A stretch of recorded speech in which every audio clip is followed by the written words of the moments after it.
ဈေးကွက်ထဲမှာရှာမရှာဖြစ်နေတဲ့ low rise လည်းဖြစ် pet friendly လည်းဖြစ်တဲ့ VR34 ကုန်တို့ကိုရမုံတို့ရဲ့အနန္တထိုင်လန်အစိမ်မှာဝယ်လို့ရသေးတယ်နော်။တာမန်ထပ်ထူခဲ့တဲ့အမှုပညာလက်ရာတွေနဲ့အတူကိုယ့်ရဲ့အချစ်တော်တီကလေးတွေနဲ့အတူနေထိုင်နိုင်မှာပဲဖြစ်ပါတယ်။ဒီနေရာကတော့ထုံးလုံးနဲ့ဖုံးဖုံမြေကြားထဲမှာရှိတဲ့ Sukhumvit 34မှာရှိတဲ့အတွက်ကြောင့်မို့လို့တကယ်ကိုအချက်ချကြတဲ့နေရာပဲဖြစ်ပါတယ်ရှင်။ BDS ထုံလုံးကိုဆိုလို့ရှိရင်လည်း9မိနစ်လမ်းလျှောက်ရုံနဲ့ရောက်နိုင်တယ်လို့ BDS ဖုံးဖုံနဲ့လည်းနီးပါတယ်ရှင်။ဒါအပြင်နာမည်ကြီး EM District Shopping Mall တွေစီကိုလည်းမိနစ်ပိုင်းအတွင်းမှာရောက်နိုင်တဲ့နေရာမှာရှိတဲ့အတွက်ကြောင့်မို့လို့မြို့ပြရဲ့အနှစ်သာရကိုအမှန်တကယ်ခန်းစားရမယ့်နေရာပဲဖြစ်ပါတယ်။နာမည်ကြီး developer Sansiri ကနေပြီးတော့မှ Cubasin နဲ့ Arctic ကို B2 ပါလက်ရာတွေကိုအမှုပညာများအောင်ပေါင်းစပ်ဖွဲ့စည်းထားတာဖြစ်တဲ့အတွက်ကြောင့်မို့လို့အိမ်ဆိုတာထက်ကိုကအမှုပညာပြကန်းတစ်ခုမှာနေထိုင်ရတယ်လို့ခန်းစားချက်မျိုးပေးစွမ်းနိုင်မှာပဲဖြစ်ပါတယ်ရှင်။ခုနထပ်ပဲပါတဲ့ low rise ကွန်ဒိုမှာစုစုပေါင်း total unit က45ခန်းနဲ့ဘူးပီလာနှလုံးပဲပါဝင်တာဖြစ်တဲ့အတွက်ကြောင့်မို့လို့အရန်ကိုတည်တံ့ဆန်ပါတယ်ရှင်။ရွေးချယ်စရာခန်းမျိုးစားအနေနဲ့ကတော့1 bed 2 bed နဲ့3 bed ဆိုပြီးတော့မှရွေးချယ်နိုင်ပါတယ်။မိသားစုနဲ့နေချင်တဲ့သူတွေအတွက်ဆိုလို့ရှိရင်လည်း West International School, Hangout Prep International School တို့လိုနာမည်ကြီးနိုင်ငံတကာကျောင်းတွေက project ရဲ့အနီးနားမှာပဲရှိပြီးတော့ Summit Way စေယုံကလည်း project ရဲ့အနီးနားမှာပဲရှိပါတယ်ရှင်။ထုံးလုံးနဲ့ From Home area မှာရှိတဲ့နာမည်ကြီး fine dining စားတောက်ဆိုင်နဲ့ cafe တွေ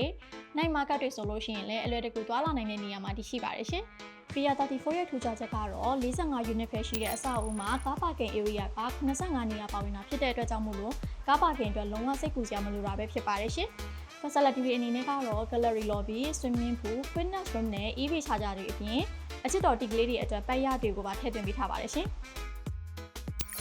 အခုကတော့125 square meter ကျယ်တဲ့ 2 bedroom တွေကိုလိုက်ပြပေးပါမယ်ရှင်။ဒီမှာဆိုလို့ရှိရင်ဝင်လိုက်တာနဲ့ dining area လေးရှိပါမယ်။ဒီမှာဆိုရင် island လေးရှိမယ်ပြီးရင် open kitchen လေးရှိမယ်ပေါ့နော်။ဒီဘက်ကိုဆက်လာမယ်ဆိုလို့ရှိရင်တော့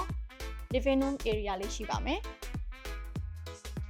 ဒီမှာဆိုရင် living room area နဲ့ကျွဲရဲ့ balcony ကိုဆိုလို့ရှိရင်လည်းအကျယ်ကြီးထည့်ထားပေးပါတယ်ရှင်။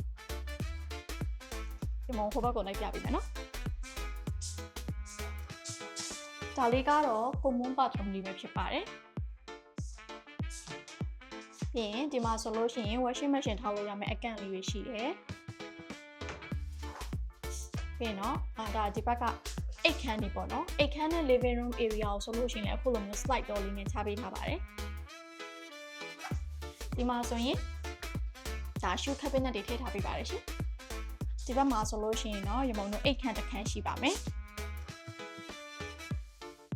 အိတ်ခန်းထဲမှာဆိုလို့ရှိရင်လည်း wardrobe လေးတွေထည့်ထားပေးတယ်။ပြီးရင်ဒီပတင်းပေါက်တွေကိုဆိုလို့ရှိရင်လည်းမှန်လေးတွေတုံးထားပေးတဲ့အတွက်ကြောင့်မို့လို့အလင်းရောင်ကောင်းကောင်းရစေပါတယ်ရှင်။ဒါလေးကတော့ master bedroom ပဲဖြစ်ပါတယ်ရှင်။ master bedroom မှာဆိုလို့ရှိရင်ဝင်လိုက်တာနဲ့အခုလိုမျိုး walk-in closet တွေထည့်ထားပေးပါတယ်။ဒီဘက်မှာဆိုလို့ရှိရင်တော့ bathroom လေးရှိပါမယ်ရှင်။ bathroom ဆိုလို့ရှိရင်လည်းကြဲကြဲလေးဖွဲ့စည်းပေးထားတယ်ပေါ့နော်။ဒီမှာဆိုလို့ရှိရင် bathtub တွေပါထည့်ပေးထားပါတယ်။ဒီမှာဆိုရင်ဒါ walk-in closet တွေပဲဖြစ်ပါတယ်။ဒါလေးကတော့အိတ်ခန်းနေရာပဲဖြစ်ပါတယ်ရှင်။ဒီအိတ်ခန်းလေးကိုဆိုလို့ရှိရင်လည်းကြဲဝင်းလေးဖွဲ့စည်းပေးထားတယ်ပေါ့နော်။ဒီနောက်မှာဆိုလို့ရှိရင်ကိုယ့်ကိုအေးအေးဆေးဆေးထိုင်ပြီးတော့စာအုပ်လေးတွေဖတ်လို့ရမယ်။ပြီးရင်ဒီပတင်းပေါက်တွေဆိုလို့ရှိရင်လည်းမှန်တကားလေးတွေကိုသုံးထားပေးပါတယ်ရှင်။အခုရောက်နေတာကကြတော့146 square meter ကျယ်တဲ့3 bedroom အခန်းလေးပဲဖြစ်ပါတယ်ရှင်။ဒီခန်းမှာဆိုလို့ရှိရင်ဝင်လိုက်တာနဲ့ဒီဘက်မှာ shoe cabinet လေးတွေထားပေးထားပါတယ်ရှင်။ဒီမှာဆိုလို့ရှိရင်လည်းဒါ laundry cabinet လေးတွေရှိပါမယ်။ပြီးရင်ညီမတို့ဒီဘက်ကိုဆက်လာလိုက်မယ်ဆိုလို့ရှိရင်တော့ open kitchen နဲ့ dining area လေးရှိပါမယ်ရှင်။ dining area ရဲ့ဒီဘက်မှာဆိုလို့ရှိရင်တော့ living room area လေးရှိပါမယ်။ living room နဲ့ကျွဲရဲ့ balcony ကိုဆိုလို့ရှိရင်လည်းအကျယ်ကြီးထည့်ထားပေးပါတယ်ရှင်။ပြီးရင်တော့ရမုံတို့ဒီမှာဆိုလို့ရှိရင်ဒါ common bathroom လေးရှိပါမယ်ရှင်။ဒီဘက်မှာဆက်လာလိုက်မယ်ဆိုလို့ရှိရင်တော့ဒါကအိတ်ခန်းနေရာလေးပဲဖြစ်ပါတယ်။ဒီမှာဆိုလို့ရှိရင်တော့ office ပုံစံမျိုးလေး design လုပ်ပြထားတယ်ပေါ့နော်။ဒီဘက်ကိုဆက်လာလိုက်မယ်ဆိုလို့ရှိရင်တော့အိတ်ခန်းလေးရှိပါမယ်ရှင်။အိတ်ခန်းဆိုလို့ရှိရင်တော်တော်ကြဲဝန်းလေးဖွဲ့စည်းပေးထားပါတယ်။တကားတွေကိုဆိုလို့ရှိရင်လည်းမှန်အပြည့်သုံးထားပေးတယ်။ပြီးဒီဘက်မှာဆိုလို့ရှိရင်ရေချိုးဘက်နဲ့အင်နာလေးလည်းတွဲရထည့်ထားပေးပါတယ်ရှင်။ပြီးရင် wardrobe တွေလည်းထည့်ထားပေးပါတယ်။ဒါလေးကတော့ master bedroom လေးပဲဖြစ်ပါတယ်ရှင်။ဒီမှာဆိုလို့ရှိရင်လည်းဝင်လိုက်တာနဲ့ wardrobe လေးတွေရှိပါမယ်။ပြီးတော့ရမုံတို့ဒီဘက်မှာဆိုလို့ရှိရင်bathroom လေးရှိပါမယ်ရှင်။ bathroom လေးဆိုလို့ရှိရင်လည်းတော်တော်ကြဲကြဲလေးဖွဲ့စည်းပေးထားတယ်။ basin တွေကိုဆိုလို့ရှိရင်လည်း hit and ha လေးသုံးပေးထားတယ်။ပြီးရင် bathtub လေးလည်းထည့်ထားပေးပါတယ်ရှင်။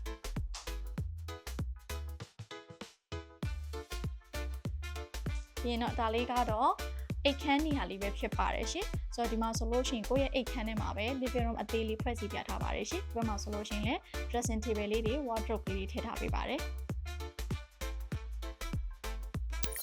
အခုရောက်နေတာကကြတော့150 square meter ကျယ်တဲ့3 bedroom အခန်းပဲဖြစ်ပါတယ်ရှင်ဆိုတော့ဒီခန်းလေးမှာဆိုလို့ရှိရင်တော့ဝင်လိုက်တာနဲ့ဘက်မှာအိတ်ခန်းလေးရှိပါမယ်ရှင်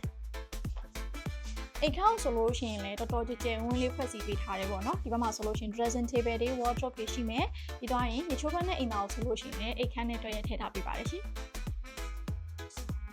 ဒါလေးကတော့ common space လေးပဲဖြစ်ပါတယ်ရှင်ဒီနောက်မှာဆိုလို့ရှိရင် coffee table လေးတွေထားလို့ရတယ်ပေါ့နော်ပြီးရင်တော့ဒါလေးကတော့ shoe cabinet အခန်းလေးပဲဖြစ်ပါတယ်ဒီဘက်ကိုဆက်လာလိုက်မယ်ဆိုလို့ရှိရင်တော့အိတ်ခန်းလေးရှိပါမယ်ရှင်အိတ်ခန်းနေဆိုလို့ရှိရင်ဒီတကားတွေကမှန်တကားတွေကိုအပြည့်သွင်းထားပေးပါတယ်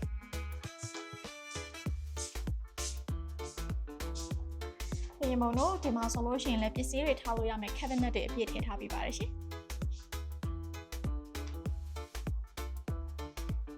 ဒါလေးကတော့ living room area လေးပဲဖြစ်ပါတယ်ရှင် living room area ဆိုလို့ရှိရင်လည်းတော်တော်လေးကျယ်တယ်ပေါ့နော်ပြီးလို့ရှိရင်မှန်တကားဆိုလို့ရှိရင်လည်းလုံးဝအပြည့်သုံးထားပေးတဲ့အတွက်ကြောင့်မို့လို့အလင်းရောင်ကောင်းကောင်းရစီမှာပါ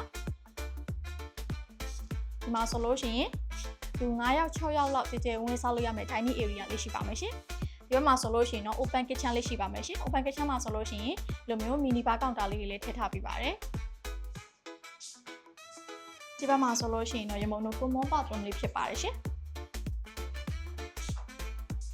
ဒီမုံတို့ဆက်လာလိုက်မယ်ဆိုလို့ရှိရင်တော့ဒါကတော့ master bedroom လေးပဲဖြစ်ပါတယ်ရှင် master bedroom ဆိုလို့ရှိရင်လည်းဝင်လိုက်တာနဲ့ခုလိုမျိုးဒါ walk-in closet တွေထည့်ထားပြီးတယ်ဒီမှာဆိုလို့ရှိရင် dressing table တွေရှိရပေါ့နော်ဒီဘက်ကတော့အိတ်ခန်းနေရာလေးပဲဖြစ်ပါတယ်ရှင်အိတ်ခန်းကိုဆိုလို့ရှိရင်တော်တော်ကြဲဝန်းလေးဖွဲ့စည်းပေးထားတယ်ပြီးရင်တကားတွေဆိုလို့ရှိရင်မန်နေတုံးထားပေးတယ်ပေါ့နော်အလင်းရောင်တော့တော်တော်ကောင်းကောင်းလေးရမှာပါပြီးရင်တော့bathroom လေးပဲဖြစ်ပါတယ်ရှင် bathroom ဆိုလို့ရှိရင်လည်းဒီ basin တွေကိုဆိုလို့ရှိရင် kitchen ဟာလေးတုံးထားပေးတယ်ပြီးဒီမှာဆိုလို့ရှိရင် bathtub တွေပါတယ် shower ကိုဆိုလို့ရှိရင်လည်း partition ခွဲထားပေးပါသေးတယ်ရှင်အကောင်းဆုံးချက်ကတော့ဒီ area က foreigner expert တွေအကြိုက်များတာဖြစ်တဲ့အတွက်ကြောင့်မို့လို့ဝယ်ယူပြီးတော့အငှားပြန်ချခြင်းတဲ့သူတွေအတွက်ဆိုလို့ရှိရင်လည်းအထူးသင့်တော်ပါတယ်ရှင်အရေးကြီးဆုံးချက်ကတော့ဒီ VIA34 project မှာ foreign quota unit ကစုစုပေါင်းအခန်း20ကျော်ပဲရမှာဖြစ်ပါတယ်။ဒါကြောင့်မို့လို့စိတ်ဝင်စားလို့ဝယ်ယူခြင်းနဲ့ဆိုလို့ရှိရင်တော့ရမုံတို့ရဲ့အနန္တထိုင်တဲ့ estate ကိုအခုပဲဆက်သွယ်လို့ရပါပြီရှင်။